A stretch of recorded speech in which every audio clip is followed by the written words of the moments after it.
Film ini dibuka dengan sosok Lars, seorang sutradara film yang datang mengunjungi ayahnya Mikkel di sebuah panti jompo. Dalam suasana yang tenang namun menyimpan kesan dramatis, Lars menceritakan kepada sang ayah bahwa ia berencana untuk pergi ke kabin terpencil bersama istrinya bernama Lisa demi memberi kesempatan baru bagi pernikahan mereka yang sudah retak. Vet du hva, det det som problemet med hele denne generasjonen din, vet du, faen meg. Det ikke noe man blir født til det, mannfolk. Setelah selesai berbincang, Lars meninggalkan panti jompo lalu singgah membeli beberapa peralatan yang dengan sengaja ia sembunyikan di dalam mobil. Tidak lama kemudian, ia menjemput Lisa di rumah dan mereka berangkat menuju kabin.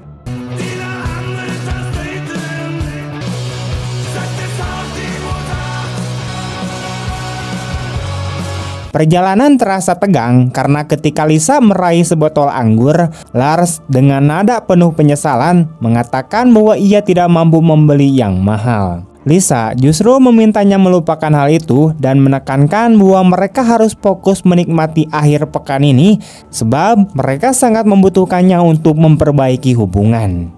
Di perjalanan pula, Lisa menceritakan mengenai pekerjaannya yang belakangan terasa berat. Ia berharap bisa mendapatkan peran di sebuah pementasan teater, tetapi hingga kini selalu gagal karena menghadapi sutradara yang arogan.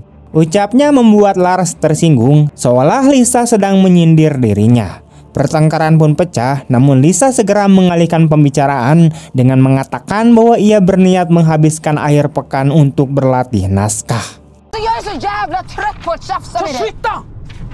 Du är en fantastisk regissör. Setibanya di kabin, suasana hutan yang sunyi memberi kesan sinematik penuh misteri. Lars menemukan beberapa tanda aneh, seolah ada orang lain yang sempat berada di sana sebelumnya, namun ia tidak berhasil menemukan siapapun.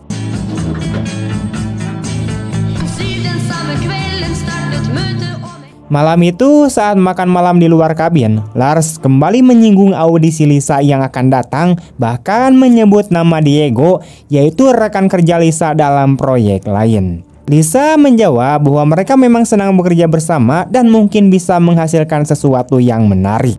Seusai makan, mereka mencoba mengisi waktu dengan bermain board game, namun keduanya sama sekali tidak menikmati permainan itu. Lisa memilih berhenti dan masuk tidur lebih dulu sambil mengatakan bahwa permainan bisa dilanjutkan esok. Keesokan paginya, Lisa terlihat sedang menghafal naskahnya, sementara Lars keluar berjalan-jalan di sekitar hutan. Dengan raut wajah penuh rencana, ia mengumpulkan beberapa batu dan kembali ke kabin, tetapi Lisa tidak ada di sana. Ia lalu mengambil barang-barang yang sebelumnya ia sembunyikan di perahu, membawanya ke garasi, dan mengambil sebuah palu. Dengan langkah pelan penuh ketegangan sinematik, Lars masuk ke kabin dengan niat membunuh istrinya. Namun sebelum berhasil melakukannya, Lisa tiba-tiba berbalik dan langsung menyetrumnya dengan alat kejut listrik, membuat Lars tersungkur tak berdaya. Ketika tersadar kembali, Lars mendapati dirinya sudah terikat di kursi di dalam garasi.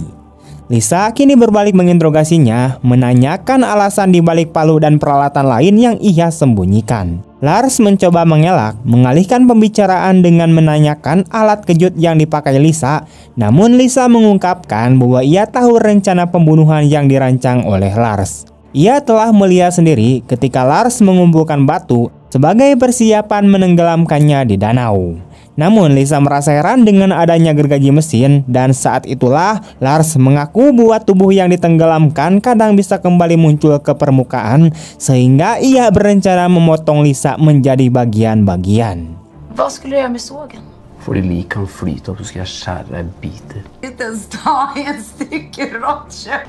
Lisa menertawakan pengakuan itu, mengejek bahwa Lars tidak cukup berani dan tidak cukup mampu. Ketika Lisa bertanya alasan Lars ingin membunuhnya, Lars dengan emosi menuduh Lisa sebagai pembohong dan pengkhianat karena ia melihatnya bersama Diego. Lisa yang kaget dengan tuduhan itu justru menanggapinya dengan ejekan dan mengungkapkan bahwa ia sendiri sebenarnya juga berencana membunuh Lars. Kilas balik menampilkan bagaimana sehari sebelum keberangkatan ke kabin, Lisa sengaja mengundang tetangganya dan menceritakan bahwa Lars akan mengajaknya berburu, padahal ia benci senjata.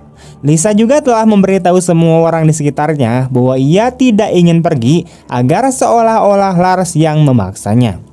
Dengan tenang, ia menyusun rencana untuk menembak Lars dan berpura-pura itu hanyalah kecelakaan. Namun Lars balik mengejek, mengatakan bahwa Lisa bukanlah artis yang cukup handal untuk berpura-pura dan pasti akan gagal. Ia menyombongkan diri bahwa ia jauh lebih mahir berbohong, bahkan selama ini ia berpura-pura mendukung mimpi Lisa pindah ke Norwegia, padahal sebenarnya ia tidak peduli, melainkan melakukannya hanya demi kepentingannya sendiri. Perdebatan panas pun terjadi, keduanya saling mengejek bahkan mereka sama-sama buruk dalam posisinya masing-masing. Lisa akhirnya mencoba memancing Lars untuk keluar berjalan bersamanya dengan maksud mengeksekusi rencananya, tetapi Lars menolak. Jävla äcklig och oduglig. På en lång tur i skogen som slutar med att jag blåser skallen av. Saat Lisa mengancam akan membunuhnya di tempat jika tidak menurut, tiba-tiba datang Victor, asisten rumah tangga mereka. Dengan sekop di tangan, Victor menghantam kepala Lisa hingga pingsan. Adegan kemudian mundur, memperlihatkan bagaimana Lars sebelumnya telah menemui Victor secara langsung. Ia meminta bantuan Victor untuk membunuh Lisa dengan janji akan memberinya 50% uang asuransi Lisa, sekitar $50.000, asalkan Victor hadir tepat waktu.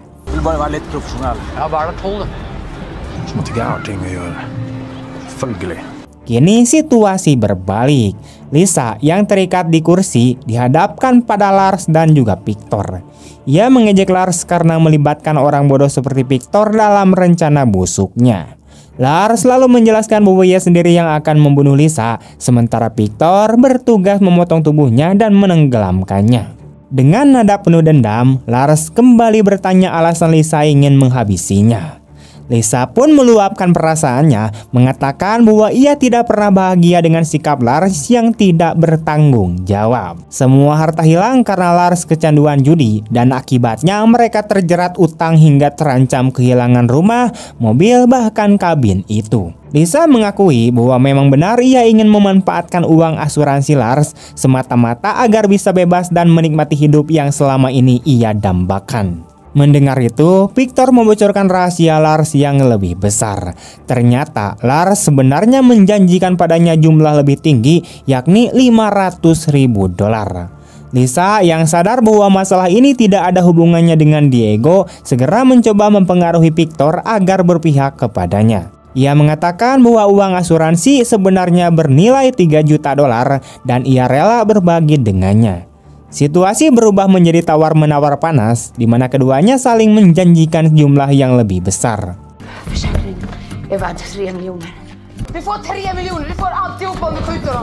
Saat suasana semakin tegang, Lars berusaha merebut pistol Victor hingga tanpa sengaja meletus dan mengenai jari Victor.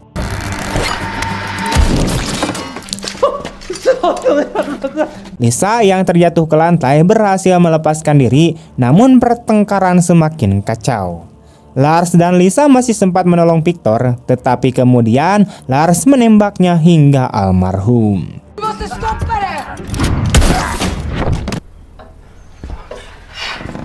Lisa menjerit menuduh Lars sebagai pembunuh dan perkelahian pasangan itu kembali memanas.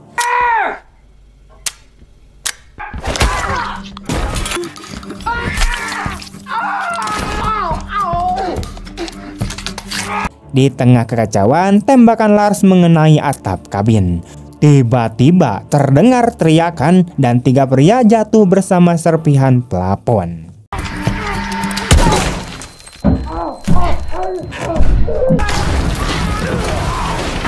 Tiga orang itu adalah Roy, Peter, dan juga Deb, buronan yang sedang melarikan diri dari polisi. Mereka sebelumnya menemukan kabin itu, merusak kunci lalu memutuskan bersembunyi di sana. Bahkan mereka sempat mengenakan pakaian Lars. Namun kedatangan Lars dan Lisa membuat mereka buru-buru bersembunyi di loteng hingga tembakan Lars membuat plafon jebol dan mereka jatuh ke bawah.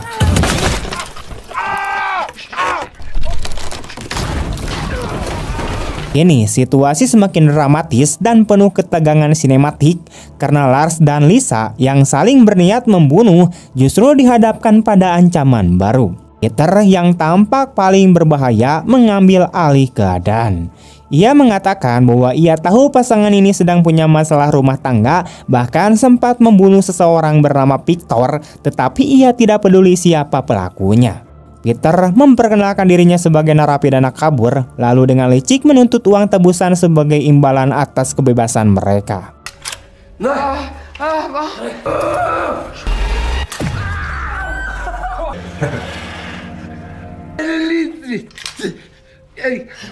Saat Lars dipukul untuk dipaksa tunduk, Lisa akhirnya menyerah dan mengaku memiliki banyak uang di rekening bank. Namun uang itu baru bisa diambil saat bank buka hari Senin. Peter menerima tawaran itu dan memerintahkan Deb untuk melepaskan Lars. Pasangan itu lalu dikurung di ruang bawah tanah, sementara Peter dan dua rekannya berada di lantai atas. Di sana, Deb membantu Roy yang terluka sambil bertanya apakah benar Peter pernah membantai kelompoknya sendiri demi uang hasil rampokan. Peter mengakui pembunuhan itu, tetapi dengan tenang ia mengatakan bahwa alasannya bukan uang, melainkan karena mereka sudah tidak berguna lagi. Di ruang bawah tanah, suasana menjadi hening. Lisa yang terikat akhirnya mengungkapkan isi hatinya. Ia mengatakan bahwa ia khawatir dengan hubungan mereka yang semakin memburuk, padahal sejak pertama kali bertemu, ia benar-benar mencintai Lars. Ia berharap mereka bisa tetap menjadi tim yang solid dan hidup bahagia, namun kenyataannya tidak berjalan demikian. Dengan nada lirih, ia mengakui bahwa ia memang berselingkuh dengan Diego, tetapi itu hanya karena kekecewaannya terhadap Lars dan Diego sama sekali tidak berarti baginya. Saat mendengarnya, Lars memperhatikan sebuah bola biliar di atas meja.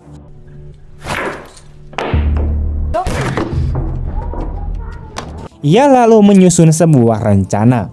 Dengan berpura-pura ingin ke kamar mandi, ia berhasil memancing Roy untuk masuk. Begitu Roy lengah, Lars menghentamkan bola biliar ke kepalanya hingga pingsan, lalu meloloskan diri, disusul Lisa yang juga berhasil bebas.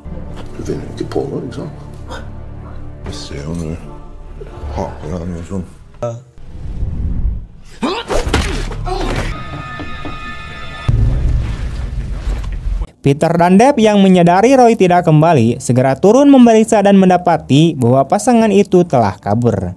Lisa mencoba kabur dengan mobil namun tidak berhasil karena tidak menemukan kunci.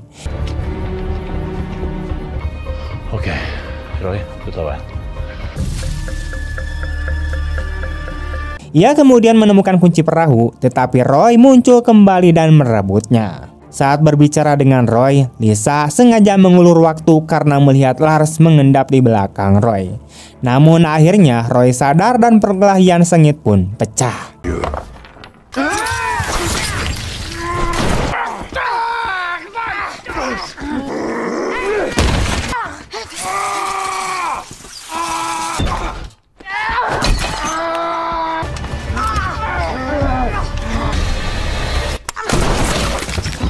Dalam pertarungan penuh ketegangan itu, Lars berhasil membunuh Roy lalu mereka berdua bersembunyi di dalam lemari. Di sana, Lars untuk pertama kalinya mengakui semua kesalahannya. Ia meminta maaf kepada Lisa, bahkan memuji kemampuan aktingnya saat berhasil mengalihkan perhatian Roy. Saat mereka mendengar langkah musuh semakin dekat, Lars memberikan kunci perahu kepada Lisa, memintanya untuk segera pergi dan berjanji akan menyusul. Ja, det har jag någon gång gjort mot någon som helst.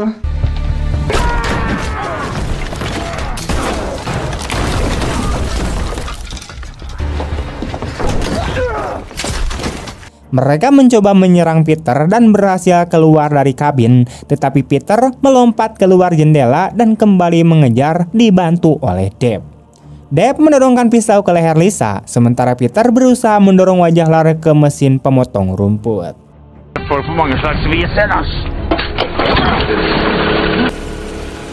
Aldri kjørt trynet på noen inne i gressklipperen. Namun tiba-tiba sebuah mobil datang menabrak Peter.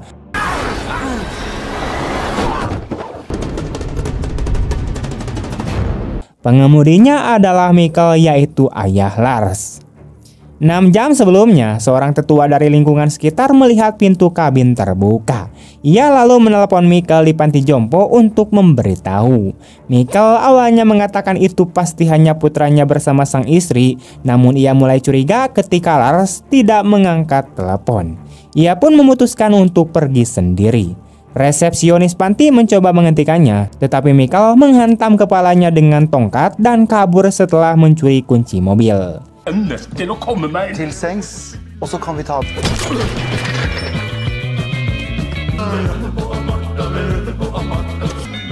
Jævla forpulte romskip. Langhåra idiotiske miljøparti Det Grønne stemmene. Ia akhirnya tiba di kabin tepat waktu, menabrak Peter dengan mobil dan menyelamatkan anaknya. Namun ketika mencoba menolong Lisa, ia ditikam oleh Peter.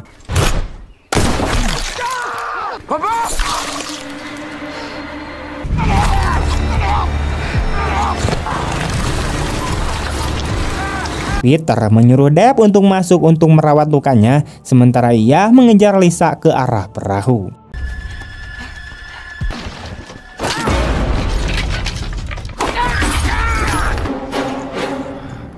Lars kemudian masuk ke dalam, menembak Deb lalu kembali menemui sang ayah.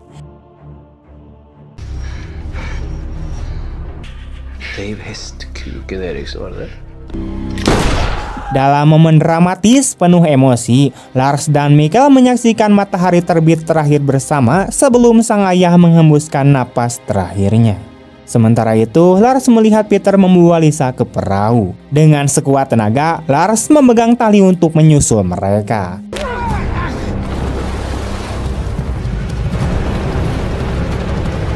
Pertarungan sengit pun pecah di atas perahu, hingga akhirnya Lars dan Lisa berhasil mengalahkan Peter dan melemparkannya ke air.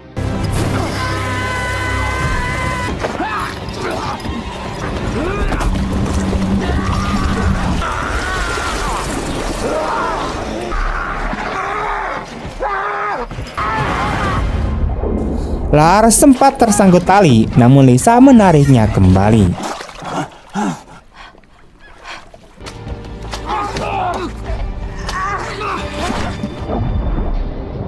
Mereka berdua akhirnya kembali ke kabin, duduk lelah di teras, merenungi apa yang baru saja terjadi. Lisa mengatakan bahwa mereka berhasil selamat, namun Lars menyadari masalah mereka belum selesai karena utang masih menumpuk.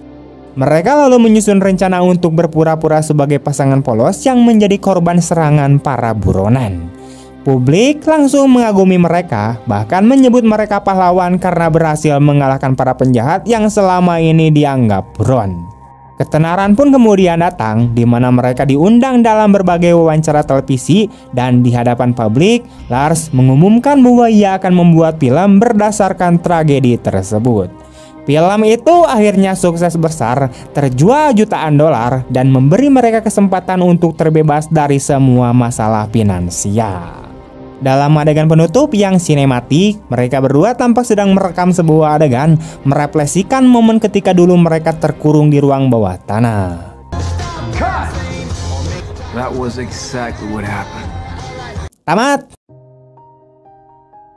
Pada akhirnya, kebencian hanya melahirkan kehancuran, dan jika sebuah pernikahan dibangun di atas kebohongan, dendam, dan saling menyakiti, maka rumah tangga itu tidak lagi menjadi tempat berlindung, melainkan menjadi medan pertempuran. Film ini mengingatkan bahwa cinta tanpa kejujuran hanyalah topeng rapuh, dan setiap niat jahat pada akhirnya akan berbalik melawan pelakunya sendiri.